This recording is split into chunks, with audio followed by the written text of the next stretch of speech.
Hello and welcome. You're watching 84 TV Radio News Update, coming to you live from Abuja, Nigeria's capital. I am Adirayo Senami.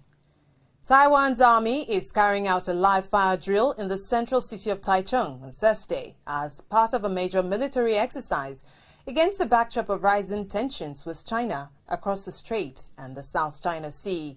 The five-day war is to primarily test Taiwan's combat readiness in the event of an attack by China. The annual exercises, held since the early 1980s, involves all branches of Taiwan's military and reserves forces, which ends on Friday. President Tsai has made boosting the island's defenses a priority since she first won office in 2016 and was re-elected by a landslide victory in January this year. In the U.S., Twitter CEO Jack Dorsey says hackers gained access to its internal systems and took control of high-profile accounts to solicit Bitcoin, assuring that the company is working to address the security breach. Meanwhile, Twitter has warned users not to panic if they're unable to access their accounts, as they'll be granted access once stronger security measures are put in place.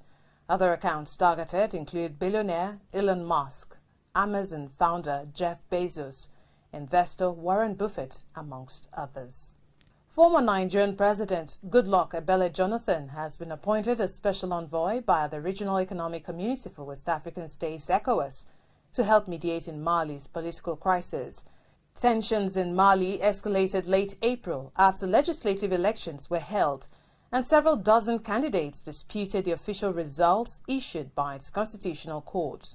A mission from ECOWAS has also suggested that the government rehold elections in the localities where results are contested. And while Goodluck Jonathan is expected to mediate between the embattled President Ibrahim Boubacar Keïta, opposition leaders, civil society actors, as well as other major stakeholders, as the crisis continues to deepen. In Nigeria, the House of Representatives has resolved to investigate the alleged resignation of 365 soldiers. They unanimously adopted a motion moved by the Chief Whip, Honorable Mohammed Monguno, and co-sponsored by Deputy Whip, Honorable Nkiruka Onyejocha, Minority Leader Honorable Ndudi Elumelu, and Deputy Minority Leader Honorable Toby Okechukwu.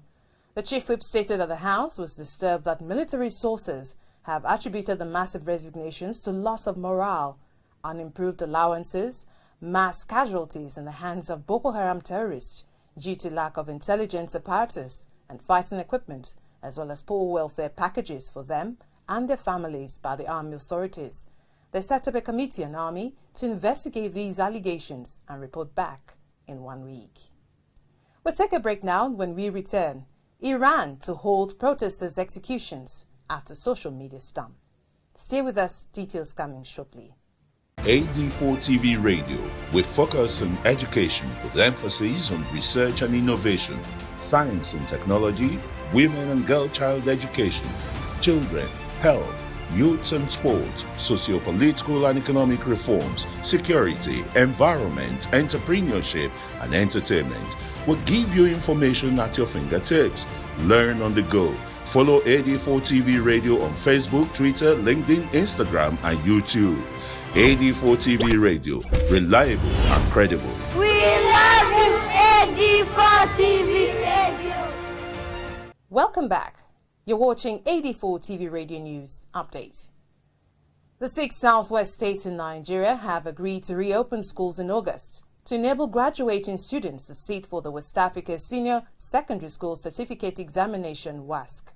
The State Commissioners for Education and Special Advisors on Education in Lagos, Ogun, Oyo, Osun, and Ekiti, as well as the State Universal Education Board, SUBEB, reached an agreement at a virtual meeting organized by the Development Agenda for Western Nigeria Dawn Commission this Wednesday. On resumption, schools are expected to appoint incident managers and classroom wardens, as well as the quality assurance departments for each state, to issue a safety compliance certificate to each of the schools before reopening. Earlier this month, the federal government of Nigeria reversed its decision to reopen schools.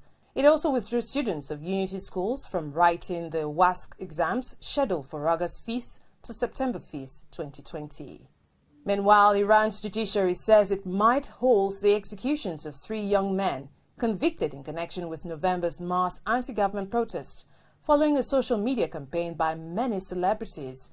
Amir Hussein Maradi, Muhammad Rajabi and Said Tamjidi, who were all reportedly in their 20s, were arrested during November's unrest, which was triggered by the government's decision to raise the price of petrol.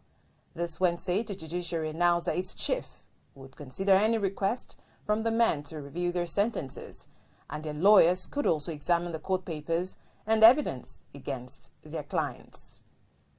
And that's it on 84 TV Radio News Update, coming to you live from Abuja, Nigeria's capital. You can join the conversation on our website at www.84tvradio.com. Please follow us on our social media platforms at 84 TV Radio on Facebook, Twitter, LinkedIn and Instagram. Subscribe to our YouTube channel at 84 TV Radio. Many thanks for watching. I am Adirayo Senami.